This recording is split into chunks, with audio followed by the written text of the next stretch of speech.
Hello there, and welcome back to Najd. Last time we, didn't do much. We were simply sitting by trying to get our guys annexed. We did some tech, we did some reducing of our, basically just we reduced our prestige fairly much. And also, as you can see, there's a bunch of nationalists in the Timurid land, so potentially they could actually break apart, which would be fair enough a good deal for me, because then I can potentially go after small Persia here, take Fars, Hormuz, which both are pretty rich provinces. Also, as you can see, we have actually 7 diplomatic relations. That's just due to the fact that I had an event which gave me an extra for a couple of years. No idea when it actually goes up. We can probably check here. It'll go out this year, and boom, there it's gone. But still, we can actually pull it off, the exact same thing off once again. And of course I'll do it, but as you can see, we're not actually getting the guy that I want, the guy who gives diplomatic reputation +5, because he would actually boost their speed by 0.5 a month, and that should, help me out fairly well. But for now, we'll simply have to wait. As far as I could find out, these pretender rebels won't actually cause any problems for me in terms of annexation. There'll simply be another guy who'll be following me. So that should be alright. So, nice opinion of Yemen. Well, doesn't matter, you'll soon be mine anyway. So as I said, I'll be sitting by waiting for Hejaz to be integrated. Then we'll be going after Adal and Ethiopia. As you can see from this map, the Timurids are basically gone. Khiva, Khorasan and Persia now is taking most of their lands. And, well, I find that a little bit interesting, but still, that doesn't really matter. If we are lucky, we can actually go after Persia pretty damn soon. We'll take our colonies provinces which we planned, this, and this.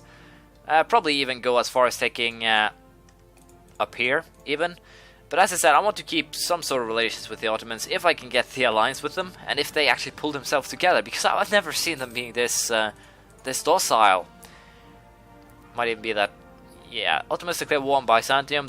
I've been complaining a lot, so now they're actually awakened. That's great, but still. Annexation of Hejaz comes in, well, as you can see, it's still vassal, so that didn't really end up causing me any trouble. We'll go ahead and take that hit. Merchant effect. Mercantilism is right, as far as I know. It's still basically set up this way. Get your mercantilism up high. Gulf of Aden will probably send a guy to transfer trade power. Other than that, once we get the Mamluks in Alexandria, we'll put a guy there. I had at most 40% of my income on the test game come from trade, which made me possible to actually keep an army over force limits for some time. I actually had 6,000 ducats at one point, and then had 20 years of continuous wars. But that isn't really the point here. What I will be doing is, as I said, Ethiopia, Adal, Swahili, then Mamluks if I have the alliance with the Ottomans. If not, then it's a little bit risky. But still, we'll see what we figure out, and then we'll think a little bit around it and then pull it off. But with this, we're admin tech 5 gives me a couple of new buildings. We'll be looking forward to I believe it's level 6 diplomatic tech when you get the embassy. So it's still far away, but with the next admin tech level, we'll get 10% extra production efficiency, which will be great. So for now, as I said, we're waiting for Hejaz to be integrated, and then we'll be going off Ethiopia and Adal. Integration is a slow process. Integrating Hejaz. Basically, we have gotten Hejaz now, and there's a little bit of thing I want to check. Didn't actually get any aggressive expansion. Good. Rumors have been saying that you actually get aggressive expansion now if you annex something, but it seems it's luckily just in the event of now I'm stuck again. In the event of having a personal union, not a vassal relationship, but still. This is good news, once again, because of the fact that it puts me in a better position, and also as we will be, you know, diplomats to send. Well, then I have my diplomat. Masava will be fabricating a claim on them, and we're probably asking Adal for military access, but still, shouldn't really be an issue here. Adal will we can also keep the navy away with, wow, we were spotted. How did... Yeah, aggressive expansion plus 12 actually, or minus 12 actually, thanks to spotting the claim fabrication of Massawa.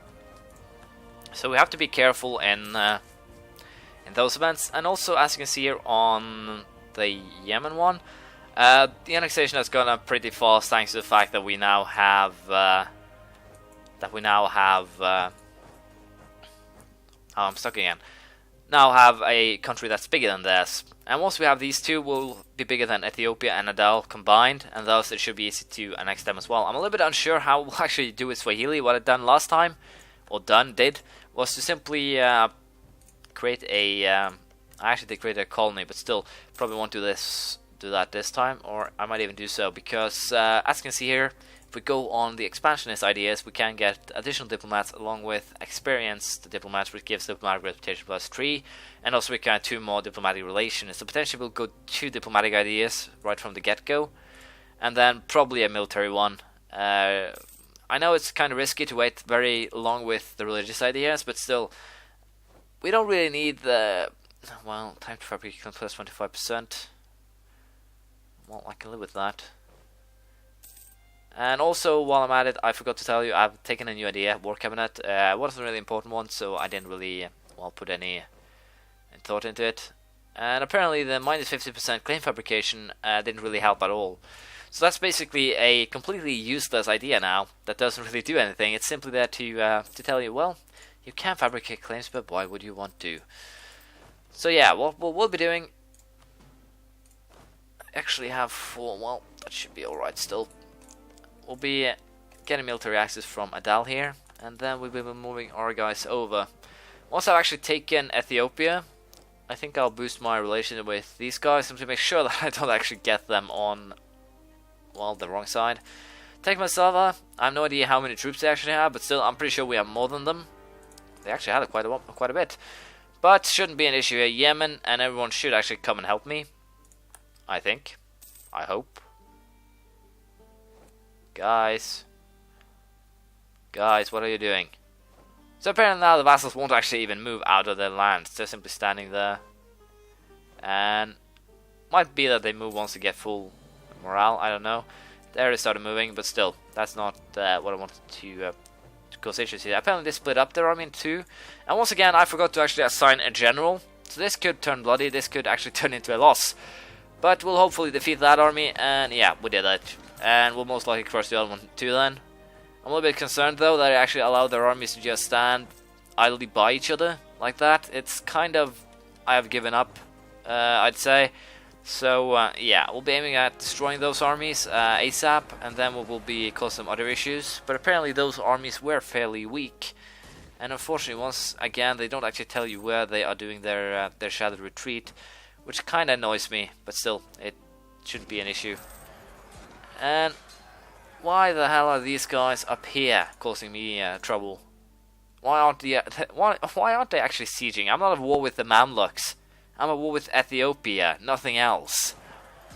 So basically, also this is kind of annoying. As you can see, these guys don't actually have any morale, but still they're doing more damage when they don't actually have morale than when they have. Current morale 0 basically, but they're still doing fair amounts of damage. Even so, and that's kind of annoying, but can't really complain too much about it, because, well, I'm getting some pretty horrible modifiers myself, so I guess it's only natural. But still, it doesn't make too much sense that these guys are running around that, well, I have no idea where I actually have their troops now. Probably joined into one of my armies or something. Yeah. Yemen just popped, let's see, how many men? I have a perfectly capable siege army down here, and they just popped 7,000 men on top of that again. Fine enough, they are sieging one province up here, but I don't get why they can't actually just split up their armies now and siege everything themselves. It doesn't really make that much sense. As you can see here, Ethiopia has 1,000 men left. If you just split them into 2 or so, that is more than enough to deal with this. And apparently, no, I was starting to wondering first there if they actually split up my armies again, which luckily they didn't. But as you can see, we could have carpet siege now everything if these guys would just be a little bit more, I dare say, mature and allow themselves to, well, siege everything instead of just joining my sieges. So, yeah, we'll be simply waiting for this to get over with. Yemen could have moved down here. So carpet sieging was the better AI for me at least. But, yeah, I don't really know how to put this. Najd. Wow, I actually have to take 2 of their provinces to simply make them vassalize, or possible to vassalize them by next turn, which basically means that you can vassalize something that has 6 provinces, it seems. Or the cost will go down as I siege. I have no idea. We'll see what happens. But for now, we'll be sieging everything, and once everything is sieged, I'll get back to you. Apparently the cost won't actually go down, so I'll be going for this deal. I'm actually tempted to take this province here as well, simply as insurance, and I probably will do so. We also finished our mission, which gave us 2 points of prestige, and apparently I cannot pick any one while I'm at war, I guess, but still, doesn't really matter. What I will be doing, as you know, is taking these 3 provinces. It will cost me a little bit of relations with the Mamluks, but I think I should be fine nonetheless. Let's see here, minus 27 should be fine, hopefully, probably, maybe, but still, we have to call these ones on our own, and as you can see, it will actually take quite a while, 55 months. And here's the funny thing, once you actually win a war, and there are still units there, they're actually in exile mode. I think it's so you can retreat home without actually Najd's colonial restrictions. Production efficiency, do we want that one? Probably not. It's a tempting one, but we still don't want. We'll probably end up doing some things. Well, maintain shipping routes. So basically, these 3 provinces are actually distant overseas. Still, doesn't matter. We also have to, as you might imagine, get some better deals with the Mamluks. Adal entered into a military coalition against us. Well, I think they're just the only ones. It doesn't really matter. Fabricated a claim on Tajura, and then we'll hopefully be. There we go, Yemen, part of one of us, I guess. But still, as I was saying here, what we will be doing is trying to. I think I'll actually split these guys up like this. What we will be doing here is fabricating a claim on fortified Tigray, Timurid, protect our brethren in Basra. Actually, go for the enemy of our enemy. I can probably get Timurid opinion up pretty fast. So Kotra, we'll be converting that one then. And as I said, fabricate a claim now on Adal, one of their provinces, and then we'll be using that claim to screw them over pretty soon, I think. Also, I don't get. Apparently, there is a little bit of an issue here. We'll send those guys to Tigray, and yeah. So we'll be using this guy here to improve the relations with the Mamluks, and once we have another guy who's free, we'll send him to improve relations with the Timurids. But let's see here. Are Baluchistan free for? Nope, they're not right for picking. Neither is Persia. Probably one of these guys are. Yeah, these guys are. Oh, these guys perhaps. Yeah, these guys are. No. No one is. Well, we'll deal with India once we've. Excuse me. We'll deal with India once we've dealt with Adal, and that should be very soon. As you know, we have the conquest now on Adal, and we'll wait. Yeah, I forgot to cancel the military access. Doesn't really matter. We've done it now, and we'll be declaring war once we can. I've also decided that it's time to start thinking about getting allies with the Ottomans, and thus we will need to boost their opinion of us, and we just started to do that. As you can see, the Ottomans have been starting to take care of business with the Byzantines. They still miss Constantinople, but once they've actually taken that, I'm pretty sure they will be that they will be a very, very strong ally. And also, I'll probably try and keep some armies down here. We'll probably fight the Mamluki and that one first, once the battle war actually comes. But for now, as I said, we'll be declaring war on Adal, and that we can do now. We'll wait till the tick though, in case they have low morale, which is actually seems they have. And well, it's just 1 point stability. It's not the end of the world. So yeah, join some of our troops up, and then we will be marching on them. Apparently, we have a 19,000 man unit here. Yeah, they'll actually follow me if I go there, but not if I go anywhere else. So yeah, go destroy these Adalians, I guess. And that should actually be done right now. And these guys should actually be capable of being well, vassalized, because they are small. But still, we'll have to see. Swahili is basically out of the question right now for direct vassalization, so we'll probably take Lamu and then or something, and then simply snake our way down or something. But we'll have to figure it out then. For now, corporate siege everything, and then prepare for our next war. I think most likely against Swahili or even Ethiopia. Apparently, the Mamluks declared war on the Byzantines. Didn't call me in though, which is kind of positive. Still, I've got a guy that's kind of good. I mean, 4 speed, production efficiency tax, not anyone I actually want. So yeah, sieges, and then we'll see what we actually figured out. And apparently, I forgot to land a siege force over in Najd, but we'll do that now. And also, we'll get the revolution and counter-revolution casus belli, thanks to the diplomatic idea. And we'll also now just 1 away from diplomatic influence. So, and also with that, we'll get a stability cost modifier of -10%. But yeah, I'll be sieging Adal now, and then we'll see what we'll do. As you can see here, we now have immigrated Oman, which should help us even further down on our, well, quest, I guess. But still, we'll simply put down their ships, because of the fact that I don't really want to keep using them. But still, this is basically done with the Adal, the guys from Adal as well. So yeah, have these guys stand down, and I can now start the painful process of converting all these provinces. We have a low religious unity. It can screw me over very fast, very scary. But also we will be, as I said, vassalizing these guys once I have the diplomatic power that's actually needed, and I get a 5 diplomatic boost once I no longer need it. That is basically the essence of this game. You get the things you want when they no longer have any value. Why would you get them when they're actually useful? But still, that's not the point here. What we'll be doing now is sending my guys to Swahili. We'll be starting causing them some issues. I think I will take the stability hit. Aggressive expansion. Basically, people won't even care too much. So we'll most likely just declare a war straight away. Stability drop, and with this we can have our guys wander over there, slowly but surely. Or maybe not so slow and surely. We'll be waiting here for a couple of units to join up. I'm a little bit unsure how strong these guys actually are, but for now we should also try and focus on lowering this. Didn't really notice that. So I'll be boosting up to 2 just for safety's sake. I know it's a waste of admin points, but the scary truth is right now that it's most likely very much needed.